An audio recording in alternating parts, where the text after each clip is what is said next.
Hi everybody, Simon here again from the Cooper Strip Club. I just want to get some going down here. We've got a busy schedule here today. So I'll just get this up and going. This should look quite exciting when the paint starts going mental.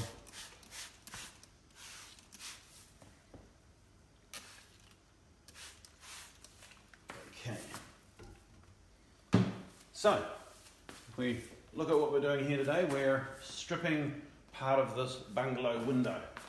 And there are thousands upon thousands of these around, and they're quite tricky little beasts. Now this is actually a window that we have at a lot of our home shows. And the other side of it is what we have on display, the exterior. And I've always looked at this side and thought, wonder what this would look like. Anyway, so as we came on to the live stream, I was dragging off that finish on the front, and on the top above it we've got a piece that I started it all at the same time about 20 minutes, half an hour ago, but I wanted to show you what we were going to end up with, so you can hang in there. So the first thing we do in the procedure, and you can see down there where the bubbles are already going.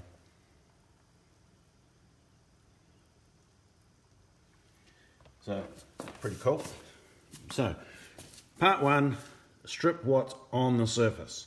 So again here we put the stripper on, as you saw me do down the bottom, and then we wait for the stripper to reach the surface, and it says there in the red writing to keep the surface wet with stripper.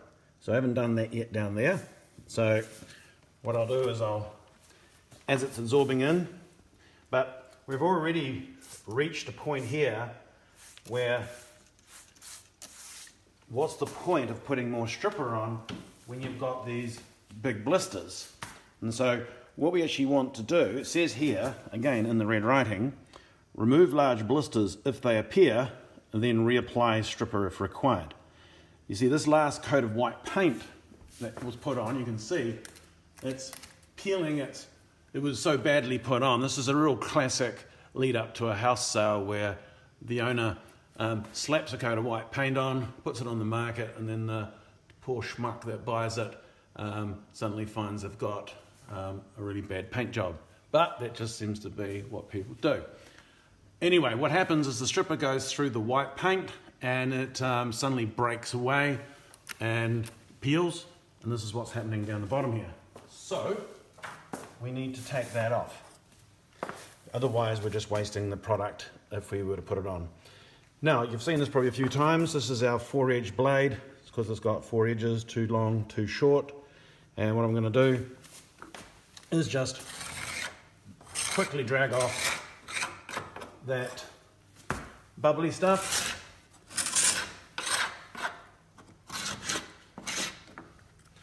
Putting on a really, really big, thick gel type stripper, to me, is, I don't understand it. The stripper, again, will just bubble, and you'll end up just throwing a huge amount of product away. Now, I'll actually show you this more in a minute. I just want to, the quicker I can get the paint on, the paint off, and get the next layer of stripper on, the better.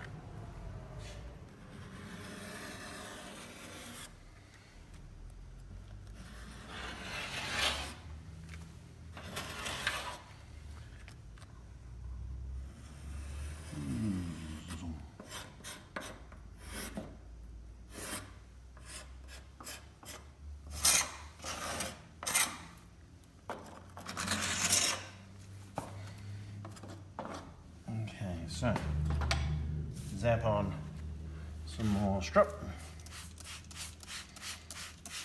This way, we're going to get a total bang for buck. You know, you're not throwing product away.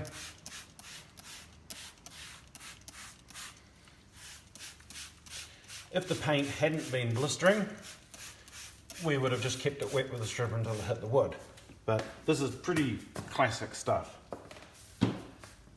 Okay, what was I doing there? So now product's working, got some time to talk to you about stuff. This blade is really cool. It's designed for a big handle. We never use the handle, it sort of makes you go a bit too heavy-handed. But it's got these extensions, if you call it that, on each end there, and these little horns, and they're ideal, and they're at both ends of that blade. And that lets you get into these corners. You can get right up into there, right into these ridges there. They're amazing. And so once you get good with the blade, you'll be quite unstoppable. Now, as it keeps going, we always just make sure that the surface stays wet. You can see down the bottom there, again, how it's bubbling up again. And underneath there's that caramelly brown colour, and that's lead. And the way I know that is up here. If you go down to this part here, Arthur, right there, you can see it's sagging, and that's actually the lead. It all melts up and goes like a mush, and it just, it's quite amazing stuff. Okay, now what was I going to tell you about? Okay, the other edge here, the short edge, but all the edges on this blade are humped. They're like, no, not flat. You get the tungsten blades and the dead flat, and they can gouge in. Now, so this becomes pretty cool. Now, I just want to, again, take off, again, before I put more stripper on. If I've got the bubbles, get rid of them. They're just going to waste product. So again, now when you get to lead, it doesn't bubble, it just dissolves slowly, turns into like a clay.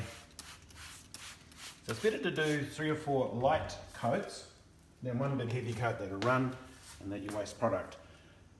Okay, now we started off there to get your attention with the scraping there. I want to just finish off this, so I want to come back up here. Again, that blade, that edge goes right into the corner there. Now you may have heard it before, but we have this claim of no sanding. And it all sounds too good to be true, but the reality is the person that made the window sanded it for you. And all we're going to do is reuse their sanding. And we first of all do that by dissolving everything with the stripper, the red one, and then we rinse it afterwards with the blue one. Now, this is a broad knife, putty knife, number of names, but we've modified it. We've put this little saw edge in there, if you can see that. Is that better up on there? I don't know. Okay, anyway, up that edge there is a saw, and it's really good for getting into these sort of parts. And we can just get in there and lightly slice. This is a very, very thin broad knife, so we're not opening up gaps that aren't there. As it's getting into these parts, we just lightly stroke down those where the right angles are, and then we can put the stripper in. Now, we've done videos where we've had the sash taken out and on a bench, and that by far is the simplest way of doing a sash, but not all the sashes are able to be taken out and they're permanently nailed in. A lot of bungalow windows you'll find, you'll have a big one in the centre and you'll have swinging ones on the end, and so a lot of sashes aren't actually, they've actually been permanently nailed in, and so you have to work on them like this. So why don't we just give that a couple more moments to do its thing. How's that going? Yep, that's coming along quite nicely now as well. Just give that just always testing, it's like cooking. If you're boiling a veg and you want to get it to a certain softness, you just got to keep checking until it's right. Now, if you're doing a window and outside of the window is painted and it's all in good order, you want to be always careful. If you've got, sometimes down the bottom, down these parts here, they might be quite open, through wear and tear, and so you want to make sure you don't let stripper find its way outside, otherwise it's going to strip a little line through the windowsill on the other side. So you've got to, sometimes what you do is you'll get a bit of cloth and push it down in there, and so I'm just basically saying to be aware of those types of things. And again, we've got different videos showing sashes. We'll do quite a few of these window videos because they are quite a trick. It's not difficult when you know what you're up to. Now, let's have a, it's nearly there. It's coming off, but it's still, I think we can get better. So, we will go up here. Part 2. Part 2 is where we strip what's in the surface. And so there's the very, very first coat of paint or varnish soaked into the grain, and that's sort of still in there. And what we want to do is get that one out, like we did up top. So we put the stripper on, we wait a couple of minutes, and then we give it a scrub with the appropriate scrubbing material, which is very ambiguous, but what the material is steel wool.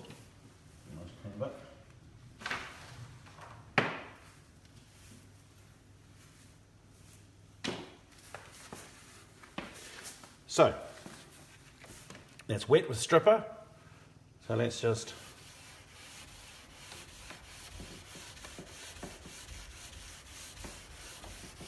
this is heart remu.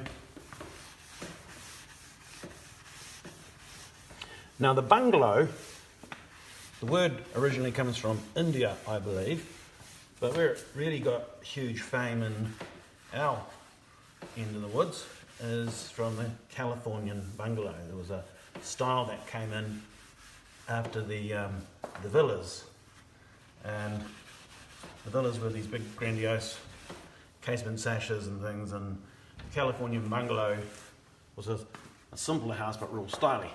And these windows were famous for their glass. And they had these fan lights at the top, and we lit it up for years. This green is pretty amazing, and there's all sorts of versions of this. You can have LED lights, you can have the coloured glass, and obviously at night people could keep them open, unless you had a little tiny robber, you were reasonably happy. Now we get into there.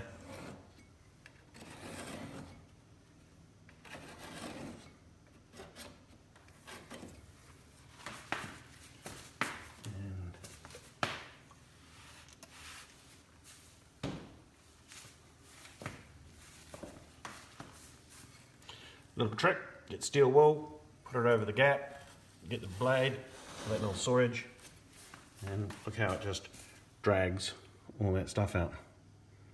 So it's all soft, and that's all good. That's all good. So we'll come back to him for the flushing. We'll probably flush that all together. And yep, you can get into that.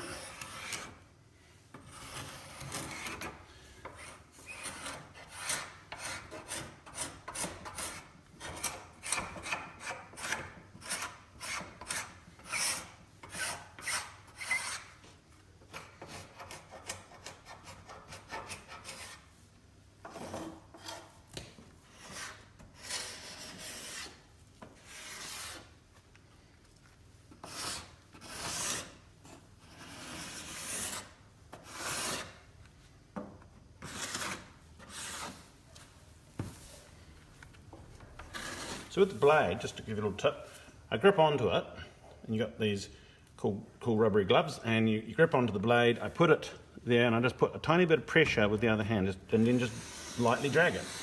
So you don't have to be Charles Atlas to do this. You just are using the blade in the right way. Corners are always require a little bit more, they're always a bit more fiddly, of course. So that's just part of it.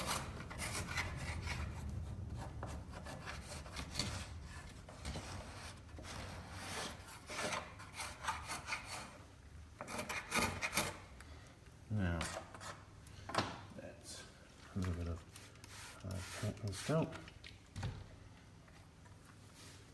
And this sash, I think, is made from tokra.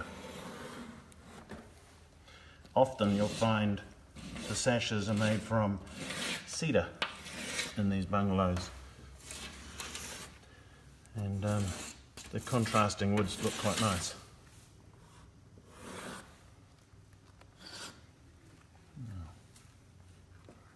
Into these little bits, you just got to go slow, don't get too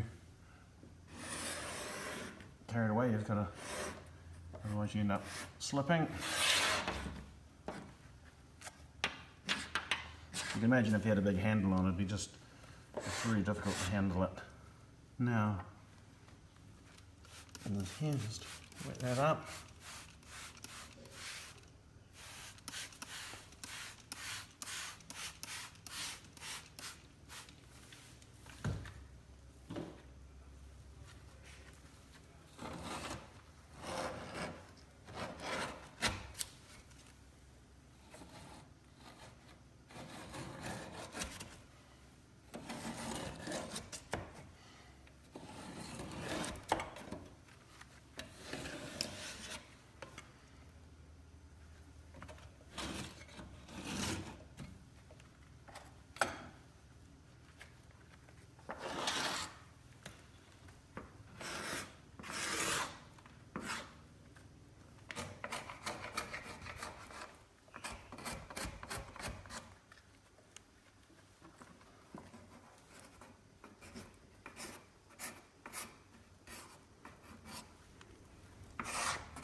Okay, now these are all quite small patches I'm doing too.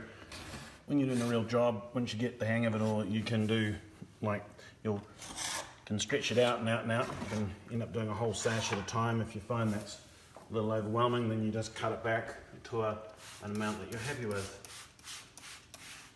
Okay, so this is all sort of caught up now.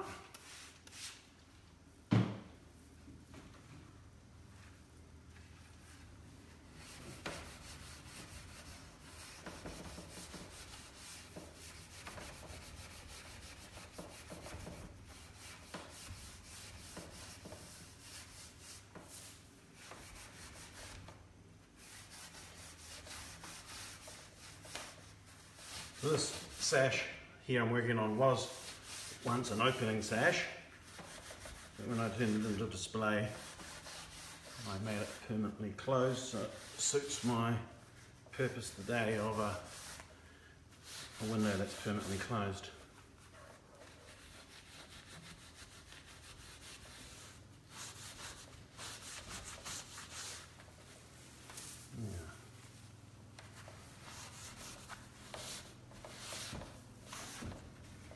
People, you talk to them how they've scraped and sanded a window and it's just taken weeks upon weeks, and you hear these horror stories, and even though they're still going to take you some time, it's just a fraction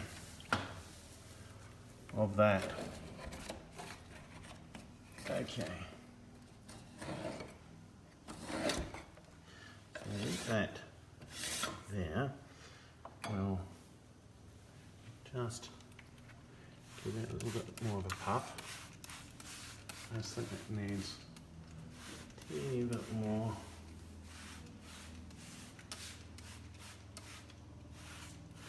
If there's varnish under the old finish, it cleans up quicker. This appears to not have any varnish under it for some reason, or if it is, it's so thin. So I'm just going to give it a minute to soak in, and we'll show you a brush which we use. Now, a window like this, imagine it's in your wall in your house, and you've got paint or you've got wallpaper around it, and you don't want to, next to the architrave, you don't want to be spraying your stripper onto the wallpaper. And so on our website, if you go to coopersstripclub.com and you go to the tutorials, you'll find a masking tutorial there where we show the masking of the inside and the outside of a window. I think it was a bungalow as well. But just while we're here, we've got two masking films that we have. This one's a 550 wide one, and this is a 2.4 meter one. And basically, just to explain it, this one comes up the side. It's just a quickie, it's better shown on the tutorial. But this stuff's pretty cool. It comes out 550 wide onto the wall, and that's a stripper-proof masking film, the tape as well as the plastic. And that's great for going up and across the top and down the other side. Underneath the window, we use the wider one, the 2.4 meter one. That'll go under the sill, so that it'll go down the wall and then on the floor. And I've got some on the floor here now picking up all the goo. But this is, between the two widths, it's an ideal way of protecting everything you're not going to strip. And as one of my sons said when we were drawing this up a few years back, always use protection. Which I thought had a humorous side. Anyway, so we have them in two widths. So you check out the tutorial. Now, back to the window here. So that last little bit of stripper I put on there was just to draw out a bit more of the stripper, of the paint. Now, this is one of our detail brushes. It's a soft copper detail brush. These are really soft, and I'm just going to lightly massage that over the surface. The tips of the bristle, if I bend them, I'm not doing anything. I actually just want the tips of the bristle to be doing the job. And you can probably see the residues of paint coming to the surface.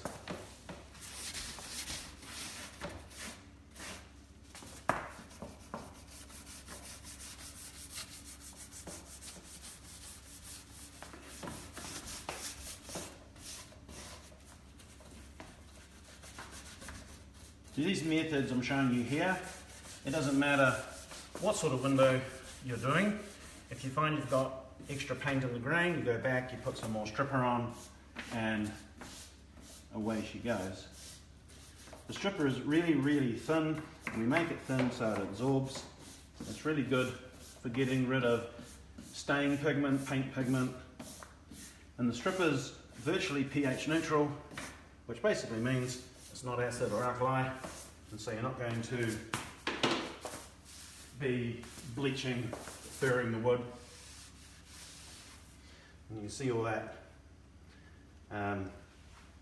goo that last lot of stripper brought to the surface. And so we're going to get way better colour coming out.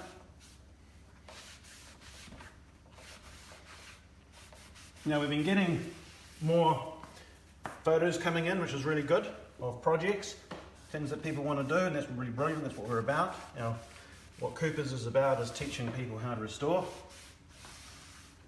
and that's really great. That's what we like to see. Again, if you have people in your lives that might be struggling away on something, if you can let them know, that's great. We ship our products worldwide, and so if you're across the planet, we're here in New Zealand, but you can have it over the other side of the planet in just a few days, so it's not a biggie. Now, let's go on to part 3. Part 3 is flush the surface clean.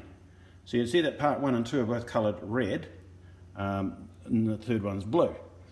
So, the reason it's blue is because the flusher is blue. Isn't that interesting? So, what I like to do is, I'm right-handed, and I will hold this. This is our grit pad, and you can see the sparkle, hopefully, on the camera. That's a grit that's been embedded into this nylon weave. And so my flusher, the blue liquid, it's a paraffin-based spirit,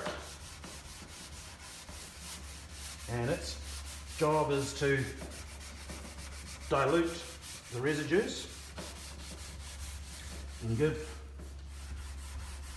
the little grits time to get into the sandpaper grooves. So as I said before, the person that made this sanded it, and there are thousands of little sandpaper marks left, and the little grits get into it. So we spray scrub, spray white, and you can see all that residue coming off onto the rag. Now, we have a saying as we go, and that is the wet colour, that is as it is right now, is the colour it would be if you put a finish on it. So that's a pretty good result without having to get out a piece of sandpaper. So I'll carry on.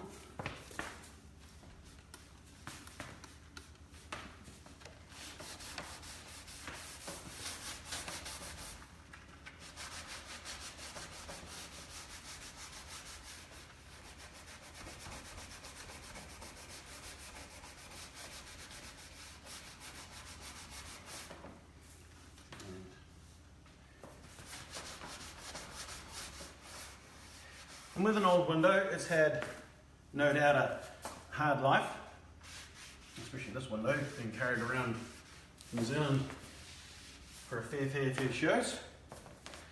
And so there's a few dings and bruises and things, and I like to embrace character. You can create monumental jobs for yourself by getting the window to look like a brand new window.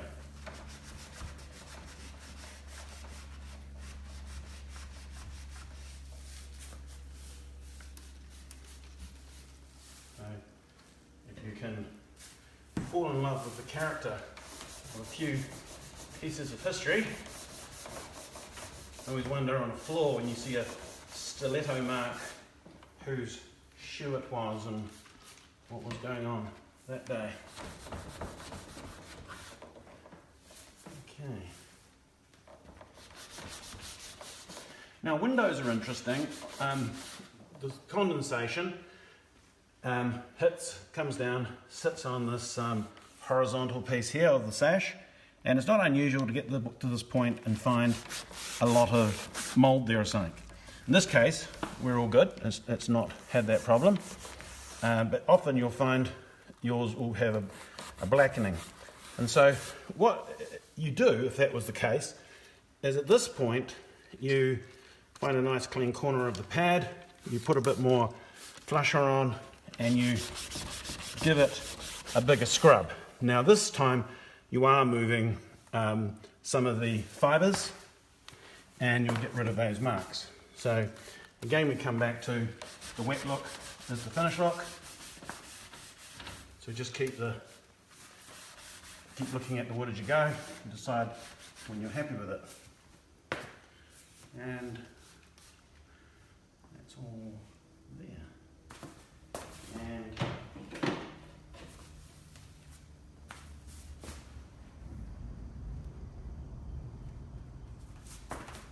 I'll just come in here.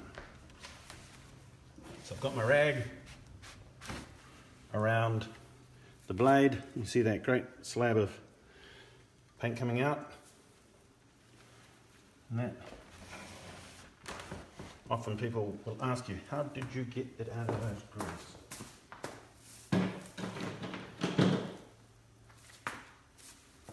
Well, Coopers of course.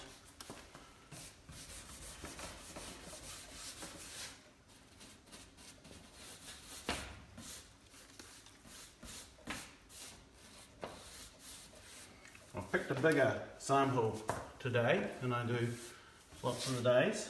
I just wanted to really show you windows are quite serious projects, and you want to know that you're not wasting time. Once you get a window under your belt, you'll go for it. So, we meet lots of people that are quite gun shy after their first attempts with sandpaper. It's good to get them back on track. Okay, so we're at a point now where we've done the stripping. The stripping is done, it's ready for any finish that you want. So if you want to paint this window, unfortunately, but if you do, that's all right, I won't judge you too much. But if you're going to paint it, you need to leave this for a day for any of the solvents that are in the flusher to evaporate out, and then and go on with your paint. But you'll have basically like a brand new surface to work on, so you'll have what we call a clean, dry, absorbent surface, which means the paint will not fail. If you want to polyurethane it, you'll need to do the same thing, and to let it all dry right out. Same with Danish oil. The finish I'm going to show you, of course, if you've been watching a few of our videos, is our moisturiser. Again, so if it's the first time, moisturiser is our famous wood finish we've had now for 30 odd years, and it's a blend of gum, oil and wax. All of them won't mix with water. It's like you're conditioning the wood to repel moisture. And a window is it's in a very harsh environment. It's you've got all that sun and condensation and all that sort of stuff, and you want to know that what you're going to be putting on isn't going to get smashed by the sun. People often put finishes on, and it dries, and the sun just breaks it down, the UV, and in a very short period of time, you sort of wonder why you even started. So, this is putting the moisturiser on. You're just slapping it on. Doesn't matter, like where we're working right now. Back at base, we have one of the classic Woodville fogs, I think. Oh, slightly breaking. We can have a fog here for a week. Part of the joy of town here. Anyway, we don't care about that fog because the stripper doesn't mind stripping in that weather, and the moisturiser also doesn't mind going on. It's not going to come apart. A lot of finishes, again, need a special temperature. Okay, so on goes the finish. This is not going to dry like a normal polyurethane or something. It's going to absorb. And we're going to leave this now for a couple of days to drink up. And it's going to absorb what it wants. Now, I can guarantee you that the bottom sill, the bottom part of the sash, is going to drink it up. This top edge here is thirsty as, and it's just going to gobble it up, and probably within a couple of hours it's going to want some more.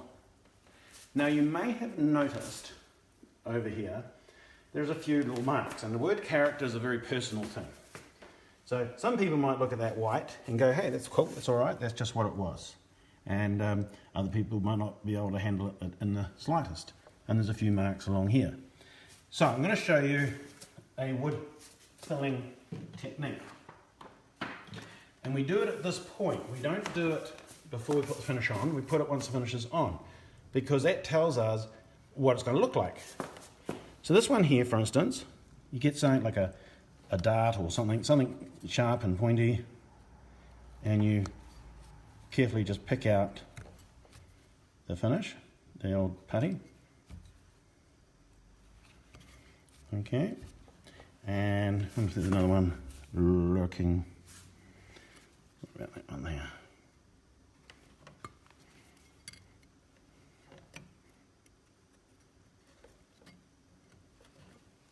Okay.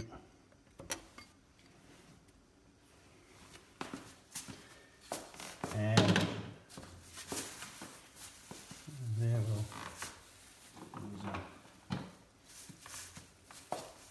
so we've got these filler sticks. They're looking pretty dodgy, but that's all right. This is part of the fun of them, is they don't go off. This is for friction filling. So, grabbing the window, I hope that this is the right colour. if you know you're going to be doing this sort of thing, it's not a bad idea to have them in a plastic bag in your pocket, especially in the winter. Then you just smear over the moisturiser, give it a quick zip with the grip pad. Now the reason you do it once it's got the finish on is a couple of reasons. One, you see the right colour, so that's a pretty close match. We've got 6-7 colours, so you can, if you wanted to, you just pick that out and put another colour on if you wanted. The other thing is the filler doesn't fill around the hole. Have you ever been into a cafe where it's just had a renovation and all the nail holes have been filled and all the grain around the hole is filled as well, and it looks real hideous, and it bothers me probably more than it should, but anyway. Now this one here I chose is because it's got rust around it. So in this case, I've chosen a black stick. Because if you use the wood colour down here, etc., all you're going to do is make an eyeball. And then back on with a moisturiser. And then you leave that for those few days. This piece along here, this is where a handle's been smudging up against it. So you might decide that you can't live with that. And so what I do is I get my blade, and this time I do a little bit of softening with it. And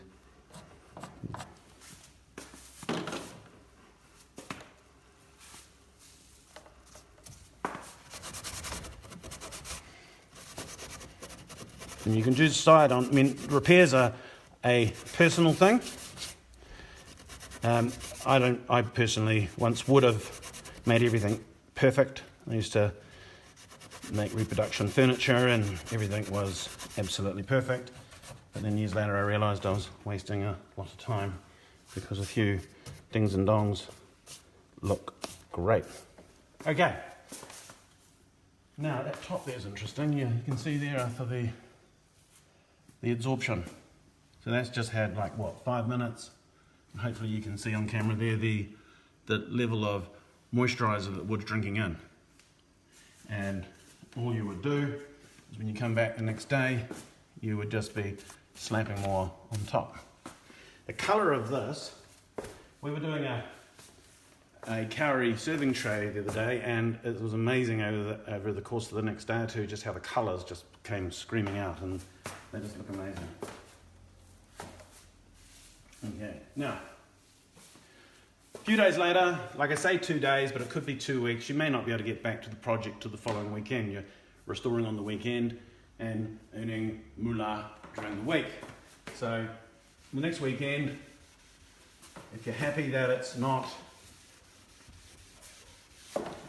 drinking anymore, you just simply then come over the whole thing and you buff it dry. You remove the surplus. We call moisturiser, it's a living finish. What do you mean by living? You know, it's not actually alive, but it's sort of like alive. As the wood drinks and absorbs and the sun hits it and moisture beads off it, the ingredients in our moisturiser are not water soluble, so the water from condensation beads off. But over time, it'll need refeeding, and all you do, I'll show you in a second what we do, say in a year's time if you're looking at it. Okay, so before I talk about maintenance, that is restored wood. Now that whole window, I would personally, and everyone's got different speeds and we're very cautious about giving you times and things, but you could knock that window out in a day and look at it and go, wow, cool, look have I done. But like I say, we're very cautious about saying time because everyone has different work speeds. The big thing is let the product do the work for you, you just drive along. Now, a year goes by, one side of the house might be quite shaded, and so the wood will be looking exactly the same. Another side of the house might be in the direct sun, getting smashed by prevailing sun, etc. And so it might be that the bottom here is looking thirstier. And remember, that's had a lifetime of being smashed anyway. So in a year's time, you might be looking at it and thinking, well, it could do with a feed. So just slap on where it needs. You don't have to re-moisturise the whole piece, you just do where it needs, so it's sort of demand feeding. Put it on, leave it for a couple of days, and then buff off the surplus again. And that's the maintenance, and this is what you do forever and ever. Okay, we've got displays that are 30 years old that are still looking, or actually looking better than they started, because the new moisturiser that you put on, so if I put some moisturiser on there, that's going to go in and mix with the moisturiser that's already in the wood. It's not laying on top of it. It's not going to slowly build up like the paint has over the years. It just goes in, absorbs in, and looks amazing. One of the things too with restoring is being forgiving this finish. It's you find that this might be your first window to do. And the time you're 10 windows on, you might look at your first window and think, oh, I could have done that a little bit better here or there. I got a corner that was in the shade. Well, the cool thing is I can go back, put a bit of stripper on where it's needed, and improve that little piece without you having to go and strip the rest of it. You can do spot stripping because there's no build-up of like a polyurethane or something like that. So it allows the home restorer to make a few mistakes, not get all worried about it. You might have a friend come and help, and you don't want to upset them, and so you might go back and touch up a bit of their efforts. Anyway, that is it, I think, what I was going to talk about. So this is window stripping. It's a job, but one heap a lot easier with Coopers. And I haven't said this for a few days, but if you're looking for a stripper that really gets it off, Coopers. The stripper that gets it off every time.